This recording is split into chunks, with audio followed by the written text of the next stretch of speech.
any new car makes you feel like a new man. But when it's the car, Buick, it makes you feel like the man. It's the car, all right. See your quality Buick dealer and see how you can feel like the man. To check out more cool cars, go to jlenosgarage.cnbcprime.com. And we're back with Donald Osborne. We're talking today about provenance and the effect on value. Which celebrity connection adds the most bounce over another car like these? Well, Jay, interestingly enough, they made 2 of these Ghia Cadillacs. One just sold recently at auction for $1.4 million.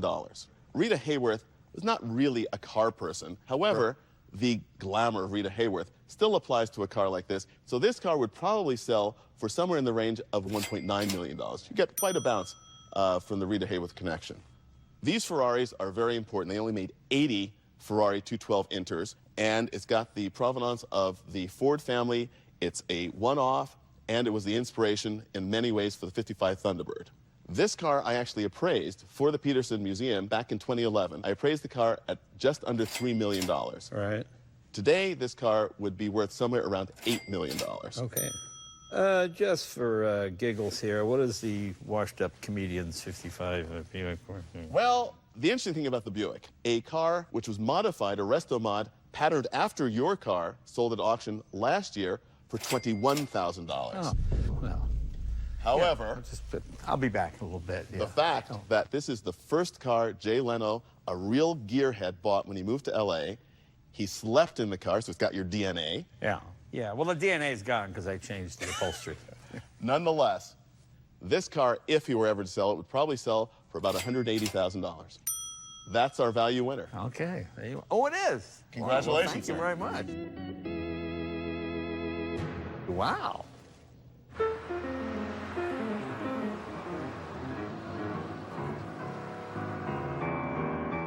Jazz musicians invented the concept of cool. No, really, they did.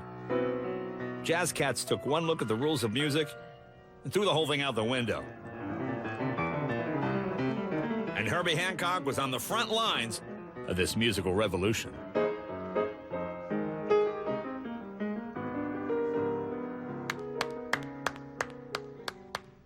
Hey, Jay. Hey, Come on Jazz down, man, how you doing? Great. Hey, can we have some more lights in here?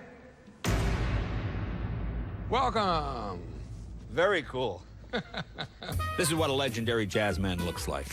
Let me break it down for you. In the 60s, he played with the Miles Davis Quartet. In the 70s, his band, The Headhunters, went platinum and bridged the gap between jazz and pop. In the 80s, he launched into superstardom with his hit Rocket. Then he scored the movie Round Midnight and won an Academy Award. Now he spends his time bringing the people of the world together through jazz music. Oh, and he's a real car guy, too. We're not in a garage. I know, we're not in a garage right now. We'll get to the car part later, because people know. Academy Award winner, multi-Grammy winner.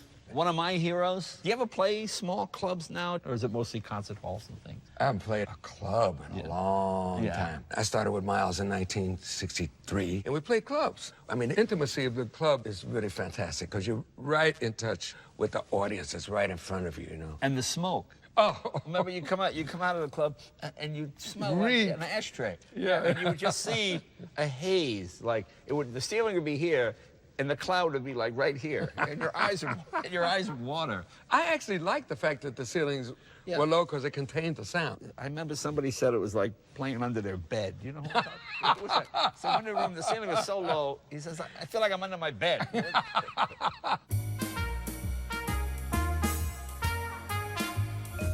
You remember playing a club called Lenny's on the Turnpike? Oh, absolutely. Yeah. I remember there was a young comedian that opened for you. You probably don't remember him.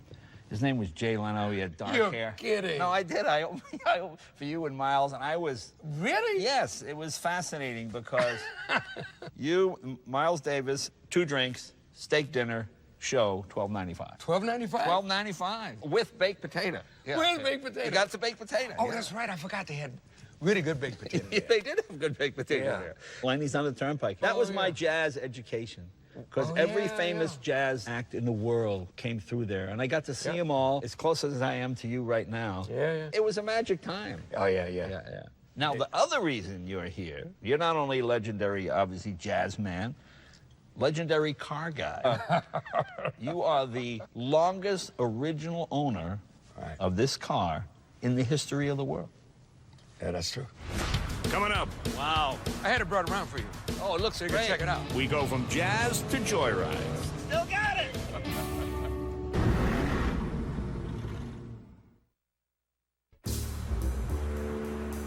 I'm here with legendary jazz musician Herbie Hancock. You are the longest original owner of this car in the history of the world. Yeah, that's true. This car is the essence of cool.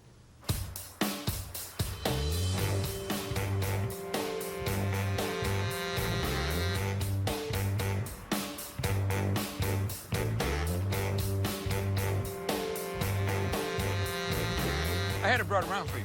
Oh, it looks So you great. can check it out. Wow. If rarity is cool, this car can't be beat. An original 1963 AC Shelby Cobra. And it looks all 1963. The real deal. Wow. Less than 1,000 Shelby Cobras were made by famous race car driver Carl Shelby between 1962 and 1965. And don't be fooled by this car's unassuming exterior. It fired up the famous Ferrari rivalry with its win at the United States Road Racing Championships in 1963. And the Cobras that still exist today, well, they are some of those coveted and expensive classic cars out there. But tell the story of how this car came to be, because that's the most fascinating part.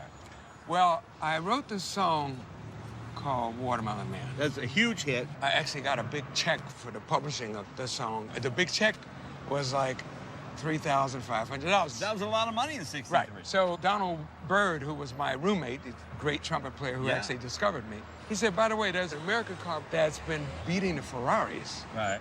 So I said, okay, I'll go down and look at it. I just want to see what it looked like.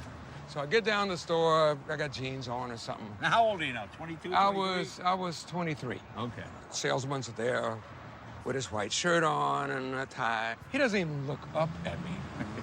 I'm getting a little hot under the collar. Yeah. And I said, I'd like to buy the Cobra. He finally looks up. He says, do you know how much that car costs? I said, yeah, $6,000. I'll bring you the cash tomorrow. Right? Was part of the reason you bought it because you were so mad at the salesman? Yep. Yeah, I mean, nasty salesmen have probably sold more cars than anything else. He did me a great favor. He has no idea what a favor he did. That's funny. Okay, so you got this car, but you're a musician. You can't put any instruments in it. I Can't know. even lock it. But it looks really cool. It does look really cool.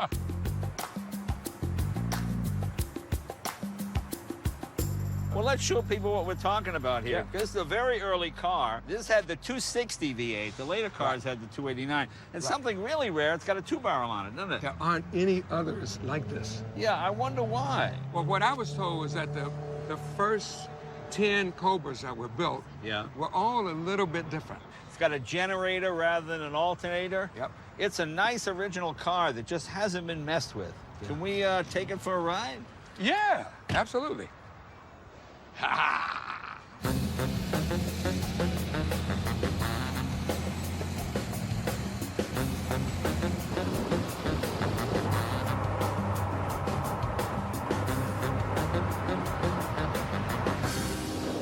Now, does your wife get this, or is this just, oh, that's Herbie, he's got this weird thing with the car? I mean, does she get it? No.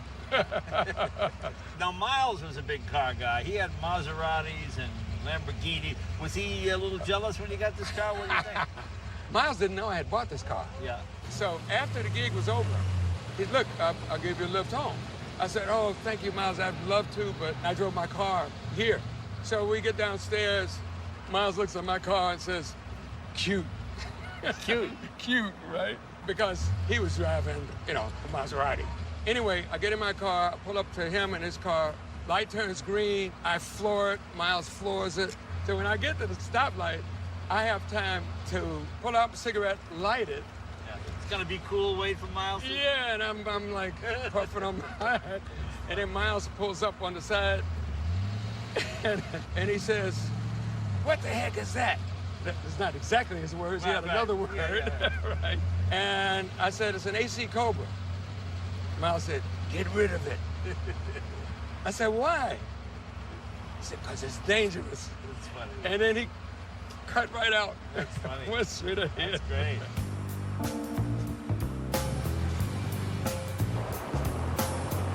And how many miles you got on it? It's got to have a couple 100,000 miles Oh, a on couple of 100,000. it. And it was my daily car.